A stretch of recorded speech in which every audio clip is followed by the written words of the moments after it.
I have a book. Carrie's eyes darted to the briefcase, but she didn't take it out.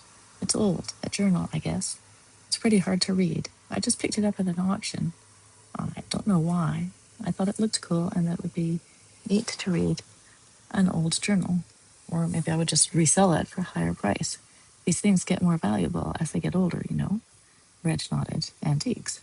Yeah, I actually was there looking for some jewelry, not a book. But I couldn't help feeling like I was supposed to be there that day and that I was supposed to bid on it. She looked at Reg with wide, innocent eyes. Like I said, it's silly. Just me having premonitions. I don't know if that's what you would call them. Having these thoughts and knowing that it was all supposed to unfold a certain way. You're talking to a psychic, Reg pointed out with a smile. That's my everyday. Carey laughed. Yeah, I guess if I asked you if you might really believe in psychic experiences, that would be sort of pointless. Would you be making a living acting as a psychic if you didn't? Reg had been planning to make a living as a psychic without believing in such a thing when she came to Black Sands, so she wasn't going to answer that question, not truthfully anyway. Why don't you tell me about the book? I assume there's something else about it, something other than just the fact that it called to you at the auction.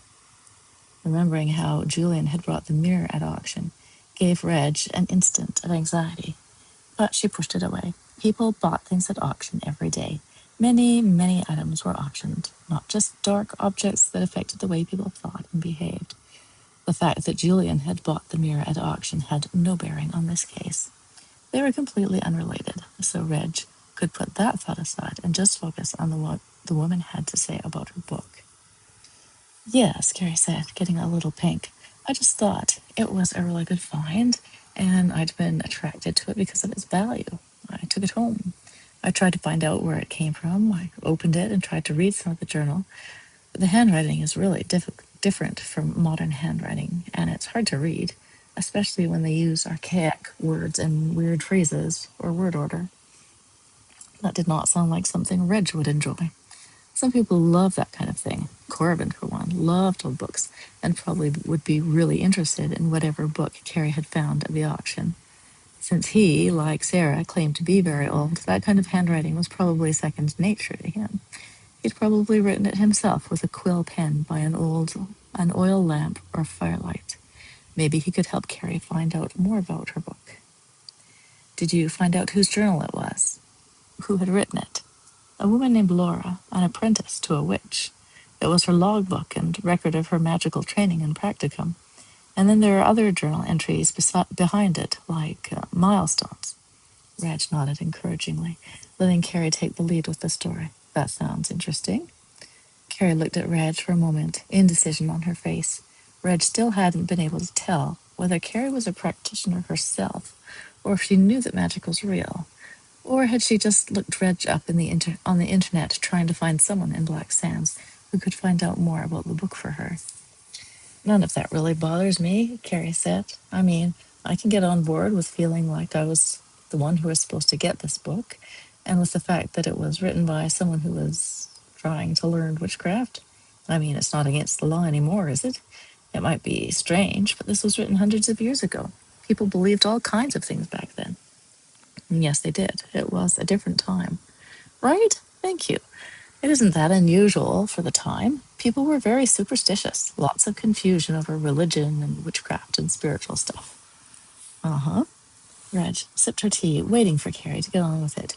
Maybe that's all there was to it. Just a book of unknown origin that was about witchcraft. Maybe Carey felt guilty about it. If that's all it was, I wouldn't be here. But weird things started happening. I heard noises in the night, like something was there, whispering. I tried to write it off as the neighbors, or the house making noises, or the fridge, but it wasn't. How do you know that? I'd get up in the night to investigate, and the noise would stop. It wasn't just me turning the lights on and scaring the mice away. There were no mice. There wasn't anything, just the book, and it would never whisper while I was looking at it, only when I was out of the room. Reg still wasn't sure how Carey could be sure that the book was making the noises. If they never sounded when she was in the room, then they could have been caused by anything. But Carey was focused on the book, so that was what she assumed was making the noise. Is there anything else? You don't think that's significant? I didn't say that. I just want to make sure I have the full story. Well, then it started moving around. You saw it moving by itself? No, it would be in a different place than I had left it. I would leave it on the table, and when I came back into the room, it would be on the couch. Or if I left it in the bedroom, I would come back and it would be lying open on the bed. Did you live by yourself? Carey shook her head. I live with my brother and a couple of friends. We share the rent. One of them probably moved the book. No, Carey insisted. I asked, and they wouldn't do that. They wouldn't move it without my permission, and they wouldn't lie about it if they had moved it. That's not what happened. Someone could be pranking you. Reg didn't want to say gaslighting. She'd recently watched the old Gaslight movie, and it had been pretty disturbing. But there was no guarantee that Carey had seen it and understood what the word meant. Reg hadn't known it before watching it. It isn't a prank, and it has still happened when I've been in another room and there's been no one else in the home. Explain that. I'm not trying to disprove what you're saying, just to get the details. She looked Carey in the eye. I'm not saying that it didn't move by itself. Carey breathed in slowly and released a breath in a puff of air. You're not? I told you when we started that I've seen a lot of weird things. I believe what you're telling me. I just want to make sure I have all the information. Okay, well, yes, there are other people in the house, but I know it is moving by itself because it still moves when no one else is home. And there isn't anyone else with keys who might be coming by when you don't know it. I even heard of cases where someone has been living in the attic or a hidden room and the owners of the house didn't know it. Carey gave a shudder.